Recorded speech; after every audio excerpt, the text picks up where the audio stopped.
జై శ్రీరామ్. అందరికీ నమస్కారం. వెల్కమ్ టు న్యూస్ అఖండ.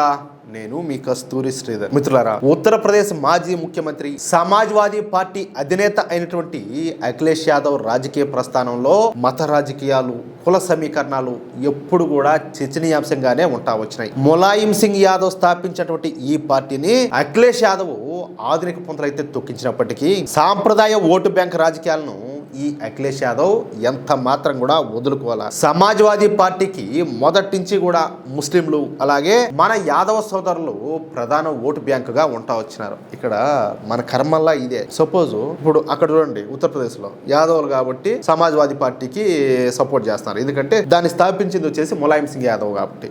అర్థమవుతుందా? ఇక్కడ మన తెలుగు రాష్ట్రాల్లో కూడా అంతే. ఎవరైతే స్థాపిస్తారో ఒక పార్టీని, ఆ కులస్తులంతా కూడా అదేదో వాళ్ళ పార్టీ అన్నట్టు ఓన్ చేసేసుకుంటా ఉంటారు. ఇదంతా కూడా మన దేశంలో చాలా రాష్ట్రాల్లో ఉండాలి. ఈ అఖిలేష్ యాదవ్ తన తండ్రి కాలం నాటి ఎంవై సమీకరణాన్ని, అంటే ముస్లిం యాదవ్ సమీకరణాన్ని విజయవంతంగా ముందుకైతే తీసుకుపోయినాడు. ముఖ్యంగా ఎన్నికల సమయంలో ముస్లిం మైనార్టీల మద్దతును కూడగట్టడం ద్వారా పార్టీని బలోపేతం చేసినాడు. తన సమాజ్వాదీ పార్టీలో అందరికంటే ఎక్కువగా, ముఖ్యంగా తన సొంత సామాజిక వర్గమైన యాదవ్ సోదరుల కంటే కూడా ముస్లింలకే అధిక ప్రాధాన్యతనైతే ఇవ్వడం మొదలుపెట్టినాడు. ఇంకేమనాలా? ఇప్పుడు ఆయన రేవంత్ రెడ్డి గారు చెప్పినట్టు ముస్లింలు అంటే కాంగ్రెస్, కాంగ్రెస్ అంటే ముస్లింలు అని చెప్పేసి ఈయన కూడా ఒక డైలాగ్ చెప్పుంటే ఇంకా బాగుండు. సమాజ్వాదీ పార్టీ అంటే నమాజ్వాదీ పార్టీ, నమాజ్వాదీ పార్టీ అంటే సమాజ్వాదీ పార్టీ అని చెప్పేసి. అంతేనా కాదా? ముస్లిం అభ్యర్థులకు సీట్ల కేటాయింపులో ప్రాధాన్యత ఇవ్వడం ద్వారా వాళ్ళ హక్కుల కోసం పోరాడే నాయకుడిగా అఖిలేష్ యాదవ్ గుర్తింపు అయితే పొందినాడు. ఈ అఖిలేష్ యాదవ్ కాలంలో, అంటే 2013లో జరిగినటువంటి ముజఫర్ నగర్ అల్లర్లో ఉత్తరప్రదేశ్ చరిత్రలోనే అత్యంత ఘోరమైన మత ఘర్షణలుగా నమోదైనాయి. ఆగస్టు అలాగే సెప్టెంబర్ 2013 మధ్య కాలంలో పశ్చిమ ఉత్తరప్రదేశ్ లోని ముజఫర్ నగర్ అలాగే శామ్లీ జిల్లాలలో హిందువులు అలాగే ముస్లింల వర్గాల మధ్యన ఈ హింస అనేది చోటు చేసుకునింది. అధికారిక లెక్కల ప్రకారం ఈ అల్లర్లలో 62 మంది చనిపోయినారు, అలాగే వందలాది మంది గాయపడినారు. దీంతో సుమారుగా 50,000 కంటే ఎక్కువ మంది హిందూ ప్రజలు తమ ఇళ్లను వదిలిపెట్టి ప్రాణ భయంతో శరణార్థి శిబిరాలకు వలస అయితే పోవాల్సి వచ్చింది. దాన్ని బట్టి మీరు అర్థం చేసుకోండి అక్కడ పరిస్థితి ఎంత భయానకంగా ఉంటుందో. స్వాతంత్రం వచ్చిన తర్వాత యూపీలో జరిగిన అతి పెద్ద వలస అయితే ఇదే కాదియా. ప్రాణ భయంతో స్వతంత్ర భారతదేశంలో 50,000 మంది తమ ఇళ్లను, తమ ఊళ్ళను వదిలేసి పెట్టిపోయినారంటే ఇంకా అక్కడ పరిస్థితి ఎంత దారుణంగా ఉంటుందో ఒకసారి మీరే ఊహించండి. ఇన్ని జరుగుతా ఉన్నప్పటికీ ఈ సమాజ్వాదీ పార్టీ అధినేత, అప్పటి ఉత్తరప్రదేశ్ ముఖ్యమంత్రి అయినటువంటి అఖిలేష్ యాదవ్ మాత్రం పూర్తిగా ముస్లింలకే అనుకూలంగా వ్యవహరించాడు.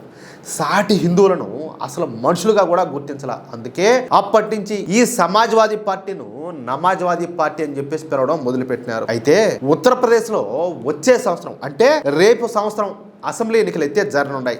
ఈ ఎన్నికలపైన ఇప్పటికే సర్వే చేసిన 2 సర్వే సంస్థలు ఈసారి బీజేపీ కూటమికి ఉత్తరప్రదేశ్ లో 300కు పైగా సీట్లు వస్తాయని చెప్పేసి తేల్చి చెప్పేసినాయి. దీంతో ఇక ఈ నమాజ్వాదీ పార్టీ నేతలలో గుబులైతే మొదలైంది. దానికి తోడు మైనింగ్ అలాగే గోమతి రివర్ ఫ్రంట్ కుంభకోణాలు ఇప్పుడు వెలుగులేకైతే వస్తున్నాయి. అక్రమ మైనింగ్ కుంభకోణం 2012 నుంచి 2016 మధ్య కాలంలో ఈ సమాజ్వాదీ పార్టీ అధికారంలో ఉన్నప్పుడు జరిగింది. హమీర్పూర్ అలాగే యూపీలోని ఇతర జిల్లాల్లో జాతీయ హరిత ట్రిబ్యునల్ నిబంధనలను ఉల్లంఘిస్తూ ఇసుక మైనింగ్ లీజులను అక్రమంగా ఈ అఖిలేష్ యాదవ్ అయితే కేటాయించాడు. అంటే నిబంధనలను తొంగలై దొక్కినాడు. అందుకోసమే 2012, 2013 మధ్య కాలంలో ముఖ్యమంత్రిగా ఉన్నటువంటి అఖిలేష్ యాదవ్ స్వయంగా ఈ మైనింగ్ శాఖను తన వద్దే ఉంచుకున్నాడు. ఎందుకంటే పదుకు కుమార్ లోడుకొని తినాలి కదా, దానికోసం. సెంట్రల్ బ్యూరో ఆఫ్ ఇన్వెస్టిగేషన్ అలాగే ఎన్ఫోర్స్మెంట్ డైరెక్టరేట్ ఈ కేసులో మనీ లాండరింగ్ కోణాన్ని అయితే విచారిస్తున్నాయి. ఈ కేసుకు సంబంధించి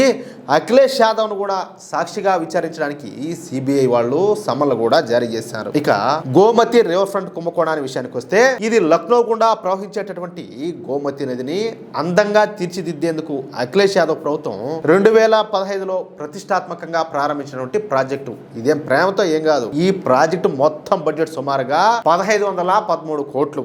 అయితే యోగి ఆదిత్యనాథ్ నేతృత్వంలోని బీజేపీ ప్రభుత్వం అధికారంలోకి వచ్చినాక నిర్వహించినటువంటి ప్రాథమిక తనిఖీల్లో ఘోరమైనటువంటి అవకతవకలన్నీ కూడా బయటపడినాయి. దీంతో ఈ కేసులో సిబిఐ వాళ్ళు 2 వేర్వేరు ఎఫ్ఐఆర్లను నమోదు చేసి దాదాపు 189 మంది ప్రభుత్వ ఇంజనీర్లు, కాంట్రాక్టర్లు అలాగే అధికారులపైన కేసులు అయితే పెట్టినారు.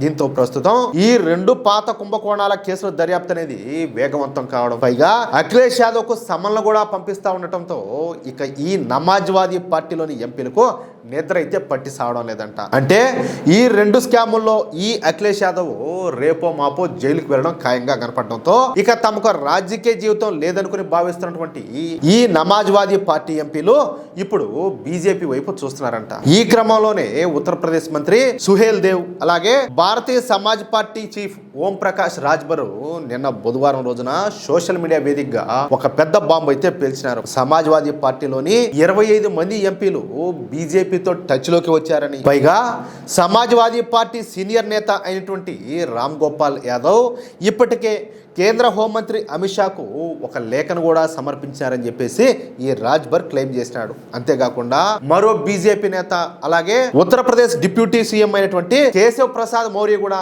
దీనిపైన స్పందిస్తూ దాదాపుగా 25 నుంచి 26 మంది ఎస్పీ ఎంపీలు విడిపోవడానికి సిద్ధంగా ఉన్నారని చెప్పేసి మరో బాంబు అయితే పేల్చాడు. అంటే ఈ సమాజ్వాదీ పార్టీ నుంచి 25 మంది ఎంపీలు విడిపోవడానికి సిద్ధంగా ఉన్నారన్న విషయం బయటకైతే లీక్ అయిపోయింది. అంటే ఈ సమాజ్వాదీ పార్టీ నిట్ట నిలువుగా చిలుపనున్నదనమాట. దీంతో ఇక అఖిలేష్ యాదవ్ రంగంలో దిగి భయపడే వాళ్లే పార్టీని వదిలిపెట్టి పోతారు అని, బీజేపీని ఎదిరించడానికి ఈ గుండె ధైర్యం ఉన్నటువంటి వీరుల బృందం తమకు కావాలని బెదిరింపులు ఒత్తిళ్లతో పార్టీలను చేల్చడం బీజేపీకి కొత్త ఏమీ కాదని, గతంలో కూడా తమ ఎమ్మెల్యేలు ఎంపీలను లాక్కున్న చరిత్ర బీజేపీదని చెప్పేసి ఒక ప్రకటన అయితే చేశాడు. అంటే తమ పార్టీలోని ఎంపీలు చీలిపోవడానికి సిద్ధంగా ఉన్నారని చెప్పేసి చెప్పకనే చెప్పినాడు.